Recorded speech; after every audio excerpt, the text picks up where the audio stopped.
ኦሮሚያ ነምሓራን ዓፋርን ክወርር እየ ትብል ኣላ ሃይለ ይኮነን ዝብል ዘሎ ወረዲ ባዕሎም ዝበልዎ እዩ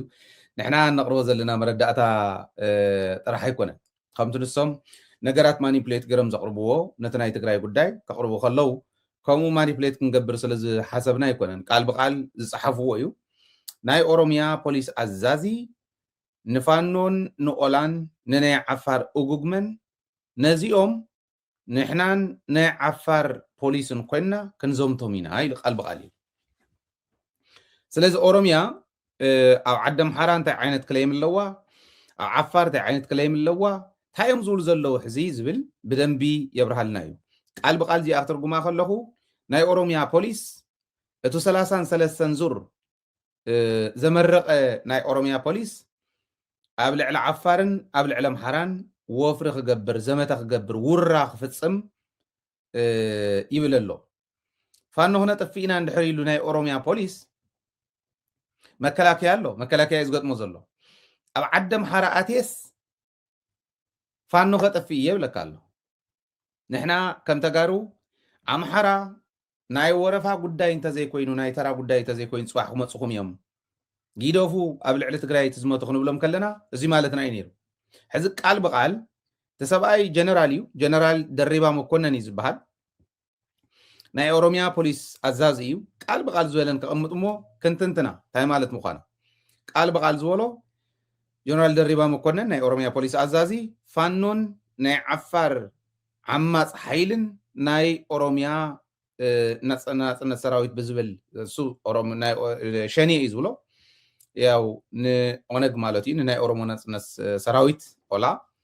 እዚኦም ሓቢርና ምስ ናይ ዓፋር ፖሊስ ኮይንና ክነጥፍእ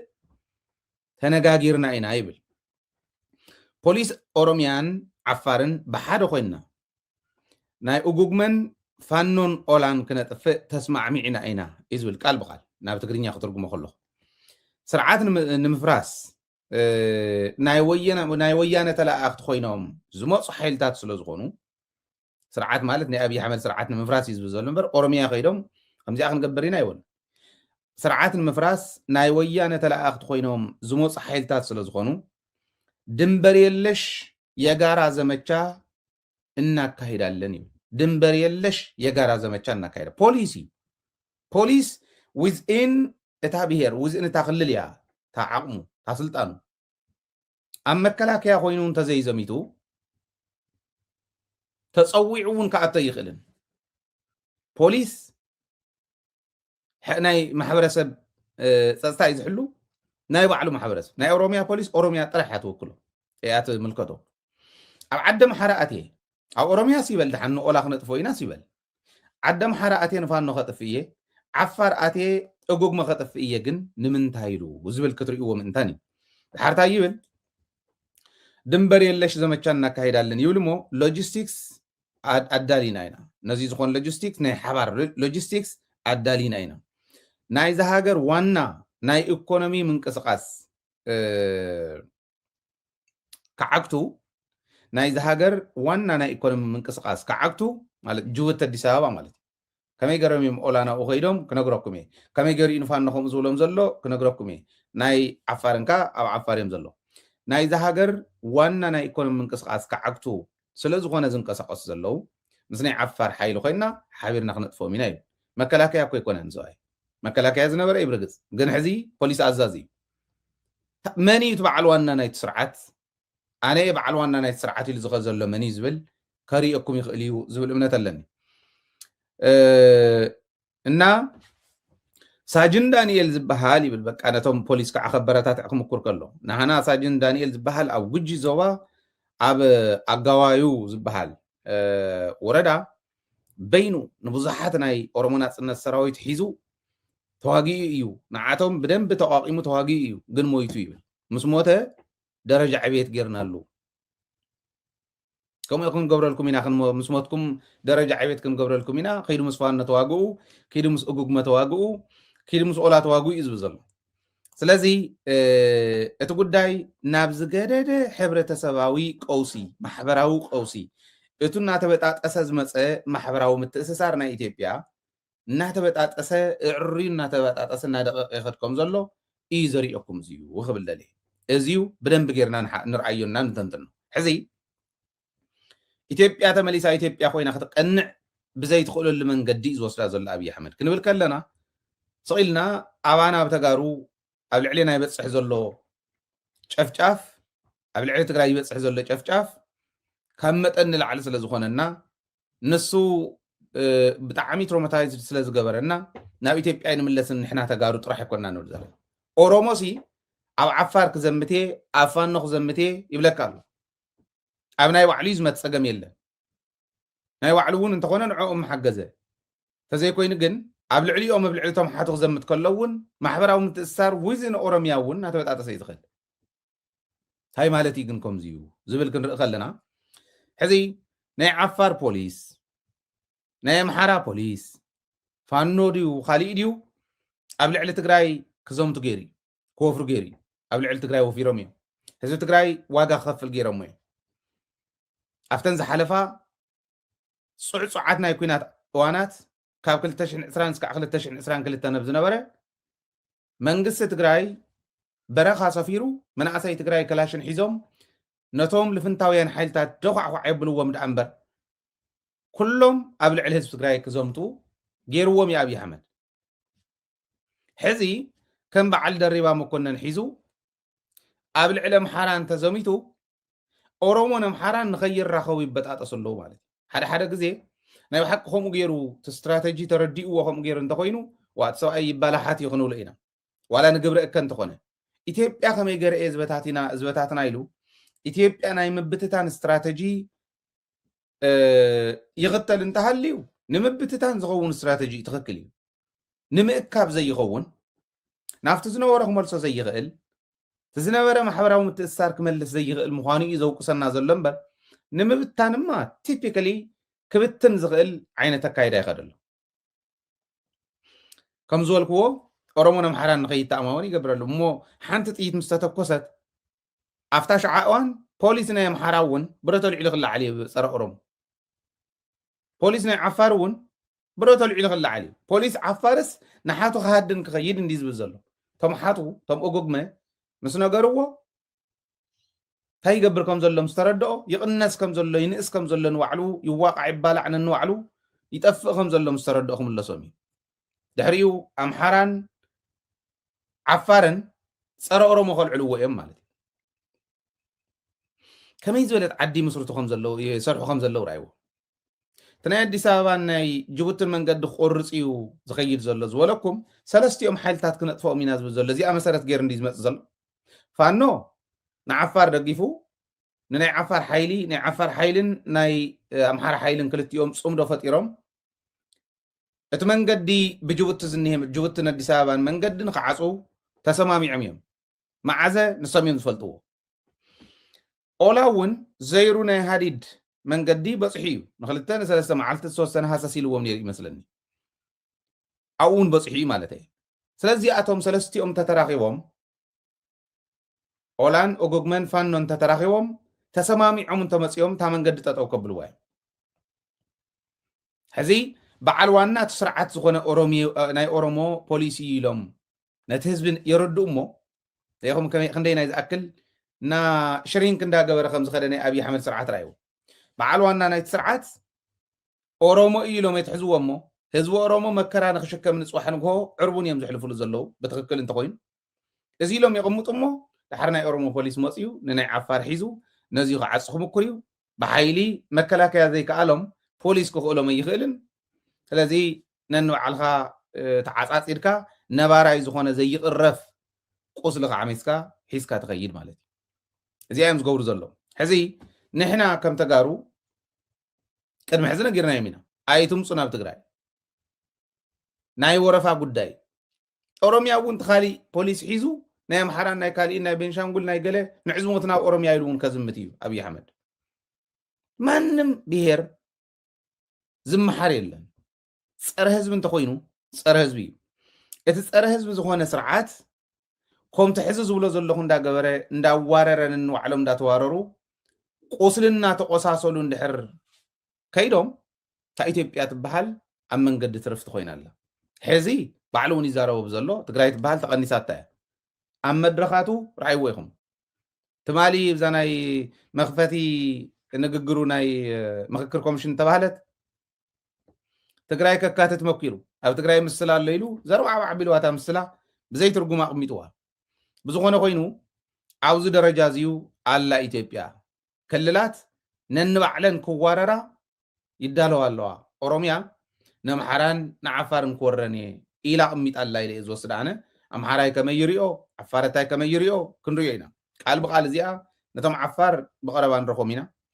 ንፋኖ ሕዚ ብጣዕሚ ፅዕፅዕ ዝኾነ ውጋኣት እውን ይካየድ ስለ ዘሎ ኢንተርቪው ንምግባር ንረክብ ኣይፈልጥን ግን ክንሓቶም ኢና ንዕኦም እውን ማለት እዩ ስለዚ በዚ ደረጃ ዘሎ እቲ ናይ ኢትዮጵያ ጉዳይ ክብለኩም ደልየ ካልኣይ ኣብ መንጎ ኤርትራን ኢትዮጵያን ዝኒሄ ሓድሽ ናይ ቃላት ውርውር እውን እቲ ኩነታት ትደመና እናተበተነ ዝነበረ ደበና ኩናት እንደገና ይምለስ ኣሎ ኣብዚኡ ኤርትራ ስፍሕ ዝበለ መግለፅታት ተውፅእ ኣላ ንኣምባሳደራት ተኣኪቡ ዑስማን ሳሊሕ ዝበሎም ኣብ ናይ የማነ ገብረ መስቀል መልስታት ንዕዘቦም ዘለና ብዝወፀ ዝኾነ ፖለቲከኛ ናይ ኢትዮጵያ ወፂኡ ብዝገለፆ ቁፅሪ ኤርትራ መልሲ ትህበላ እቲ ኢምፕሩቭመንት ክድነቕ ይግብኦ ናይ ኤርትራን ናይ ትግራይን ናይ ሚድያ ኣካይዳ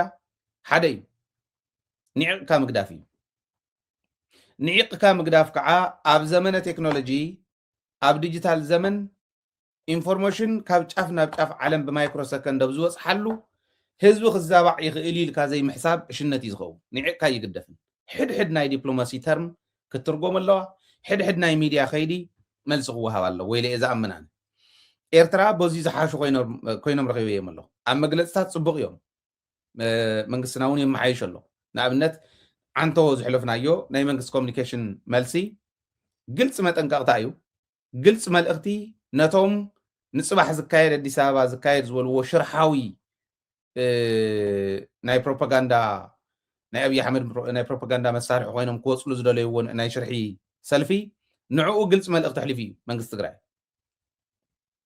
ኣመሓይሾም እዮም ዝብል እምነት ኣለኒ ኣብ ሚድያ ተስፋ ኣለኒ ኣብ ሚድያን ዲፕሎማስን ከመሓይሹ እዮም ዝብል ተስፋ ኣለኒ እዚኣ እንተገይሮም ክንዕወት ኢና እታ ድኽመትና ንሳ ስለ ዝኾነት ሚድያን ዲፕሎማስን ዘሎ ድኽመትና እንተሸፊና ኣብ ካሊእ ማ ይኽእሉና ጭዃሮ ሒዝና እንተወፈርና እውን ብልምዓተ ይወዳደሩና ቢሮ ሒዝና ናብ ካሊእ ፖለቲካዊ ስራሕቲ ፖሊሲ ቀሪፅካ ዓዲ ምዕባይ እንተኸድና እውን ኣይቃመሩና ኦኬ ብረት ሒዝና እንተተቃለስና እውን ኣይቃመሩና እታ ድኽመትና ኮሚኒኬት ዘይምግባር እዩ ስራሕና ኮሚኒኬት ኣይንገብርን ዝበፅሓና ዘሎ ኮሚኒኬት ኣይንገብርን ዓቕምና ኮሚኒኬት ኣይንገብርን እዩ ማለት ካብኡ ንምሃር ኤርትራ ሕዚ ላዕላውነት ናይ ኤርትራ ጥሒሶም ባሕሪ ኤርትራ ክሕድጉ ኣካል ኤርትራ ዝኾነ መሬት ኤርትራ ጥሒሶም መሬት ኤርትራ እውን ክሕድጉ ዝኸዱ ዘለው ናይ ኢትዮጵያ ፖለቲከኛታት ሚድያታት መራሕቲ ኢና ባህልቲ ኣደብ ክሕዙ ይግብኦም እያ ትብል ነዚ ኢትዮጵያ መልሲ ትህብያ ኤርትራ እውን ነቱ መልሲ ትቦ መልሲ እናሃበትላ ቃላት ውርውር እንዳገበሪኦም ዝኸዱ ዘለው ናይ ዚኣተን ሰመራይዝ ገይረ ከቕርበልኩም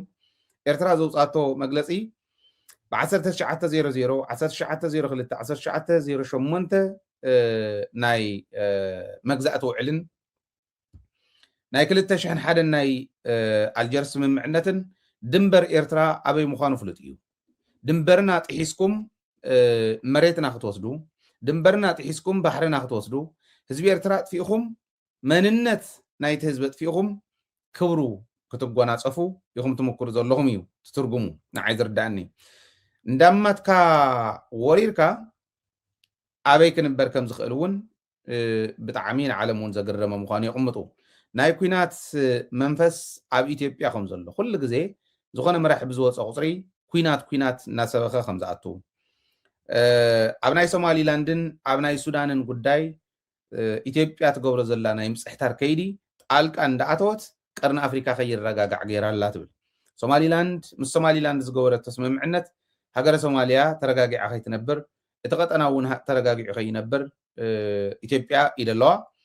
ኣብ ናይ ሱዳን ጉዳይ እውን ኢዳ እትያ ንኣርኤስኤፍ ብምሕጋዝ ናይ ሱዳን ጉዳይ ብምብራዕ ናይቲ ከባቢ ናይቲ ቀጠና ሰላም ብምሕማስ ኢትዮጵያ ተወቃሲት እያ ኢላ እውን ተቐምጥ ኤርትራ ማለት እዩ ንኤርትራ እውን ላዕላዊ መሬታ ብግልፂ ክወርር እየ ኢላ ብግልፂ ኣብ ኣደባባይ ብመራሕቲ ደረጃን ብሚድያ ደረጃን ዝንገር ዘሎ እዩ ይብሉ መራሕታ ሚድያታታ መቕረባታ እውን እንተይተረፈ መላፍንቲ ናይ ኢትዮጵያ ዝበሃል ዓድታት እውን እንተይተረፈ ኤርትራ ክትውረር ኣለዋ ኢለን እየን ዛረባ ንኣብነት ባሕሪ የድልያ እዩ ኢትዮጵያ ቀይሕ ባሕሪ ናይ ግድን ወናኒት ክትኮን ኣለዋ ኢል ናይ እስራኤል ኣምባሳደር ክዛረብ ሰሚዑ እየ ኣለኹ ሓቆም እዮም ማለት እዩ ብትክክል ገይሮም እዮም ኣቕሚጦሞ ታሰመሪ ኣብ ሰሙናት እዚ ዝወፅእ ዝኒሄ ኢንክሉዲንግ ዝናይ ትማሊ መግለፂ ናይ ኤርትራ እዚ ይመስል ብኢትዮጵያ ደረጃ ክንከድ ከለና ጂኦግራፊያዊ ሓፁር ተገይሩልና ዘሎ ብሽርሒ እዩ ሽርሒ ወያንን ሻዕብያን እዩ ኣብ ውሽጢ ዝነበረ መፃምዶም ሕዘ ይኮነን ሽዑት ሒዙ መሻርሕቶም እዩ ነይሩ ሽርሒ ፀላእቲ ናይ ደገን ሽርሒ ፀላእቲ ናይ ውሽጥን እዩ ከም ገይርዎ ይብል ባሕሪ ዘይብላ ወደብ ዘይብላ ወደብ ክትስእን ዝገበራ ንኢትዮጵያ ሽርሒ እዩ ስንፍና እዩ ኢሉ ይቕምጥ ለምቅነ እውን ዝበሎ እዩ ሕዚ እውን ክንረኽቦ ኢና ከዓ ይብል እቲ ባሕሪ ክንረኽቦ ኢና ኤርትራ ባሕር ክልተ ወደብ ሒዛ ካብ ሰለስተ ወደብ ሒዛ ስኢላ ክትቀፅለ ይትኽእል ንሕና ዓሰብ ክንወስዶ ኢና ክንረኽቦ ኢና እዚ ንምግባር ኢሎም ሰለስተ ስትራተጂ ነዲፎም እዮም ሓደ ስትራተጂ ናይ ዲፕሎማሲ ስትራተጂ ዲፕሎማሲያዊ ከይድና ብምጥንኻር ምሁራን ሚድያ ናይ ቀደም መራሕቲ ናይ ቀደም መማኸርቲ ናይ ቀደም ሰራዊት ኣባላት ዘለውዎ ሃገራውያን ዝበሃሉ ኢትዮጵያ ባሕሪ ክትረክብ ኣለዋ ዝብል ድሌት ዘለውዎ ከምዞም ንህና ዝብሉ ባንዳታት እውን ዘለውዎ ዋላ ባንዳ ኢሎም ይቕምጥዎ እምበር ባሕሪ ክህልዎ ኣለዎ ኢትዮጵያ ሓድነታ ክተጠናኽር ኣለዋ ኢሎም ዝኣምኑ ዘለውዎ ዲፕሎማሲያዊ ጉጅለ ክንመስረት ኢና ይብሉ ካልኣይ ስደት ኣብ ኤርትራ ዓብይ ሓደጋ ንኸውን ክንገብሮ ኢና ይብሉ መንእሰይ ክስደድ ፍላይ ኣባል ሰራዊት ዝኾነ መንእሰይ ክወፅእ ተደልዩ ኢትዮጵያ ክነብር ተዘይደልዩ ከዓ ኣብ ዝደልዮ ሃገር ንክነብር ክነውፆ ኢና ስለዚ ንዓ ተሰደድ ናብ ኢትዮጵያ እንዳበልና እዚ ክነቀላጠፍ ክንምኩር ኢና ይብሉ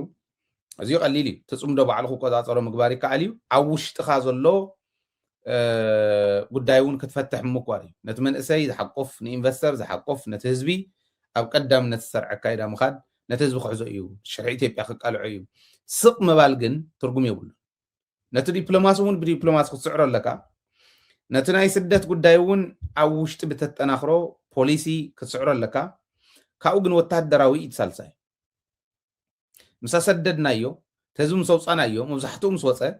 ዲፕሎማሲ እውን ብደንቢ ፅዕንቶ ምስ ሕደረ ወታደራዊ ኦፕሬሽን ጌርካ ትውዳእ ኤርትራ ይብልዋ ሰለስተ እዚ ኣውፅኦም ኤርትራ ንምጥፋእ ካብ ገፅ ምድሪ ይኸዶ ኣለዉ ይብሉ ንኤርትራ ጥራሕ ግን ኣይኮነን ርኢኹም እንዶ ታሪክ ኢሎምና እንዲዮም ነጊሮምና እንዲዮም ተጋሩ ጥራሕ እንተይኮንስ ንዕኦም ዝመስሉ እውን ንሳቶም ጥራሕ እንተይኮንስ እንተሎ ታሪኮም ትሕቲ መሬት ከነስፍሮ ኢና ኢሎምና እዮም ታሪክና ትሕቲ መሬት ከስፍሩ ትርእይዎም ኣለኹም ሃፀይ ዮሃንስ የልዕሉ ንሃፀይ ዮሃንስ ይፀርፉ ቅድሚ ማይት ዓመታት ዝሞቱ ሰብኣይ ናይ ሃፀይ ዮሃንስ ታሪክ ዘይገበርዎ ብህዝቢ ክፅሉ ይገብርዎም ትግራዋይ ስለ ዝኾኑ እዩ ናይ ሃፀይ ዮሃንስ ሬሳ ዝተላዒሉ ኣነ ወያነ እየ ይበለን ኣነ ሕወሓት እየ ይበለን ሕወሓት ፀሊእና እንዳበለ ብሽም ሕወሓት እንተሎም መቃብር ዝኣተው ወለድና ቅድሚ ማይት ዓመታት ዝሞቱ የልዕሉ ኣለዉ ነዚኦም እውን ትሕቲ እቲ ሰብ ኩዒቱ ከውፅኦ ዝኽእል ናይ መቃብር ጥልቀት ከስፍርዎም እዮም ዝኸዱ ዘለዉ ንዓና ጥራሕ ኣይኮነን ንህልዋት ጥራሕ ኣይኮነን ኦኬ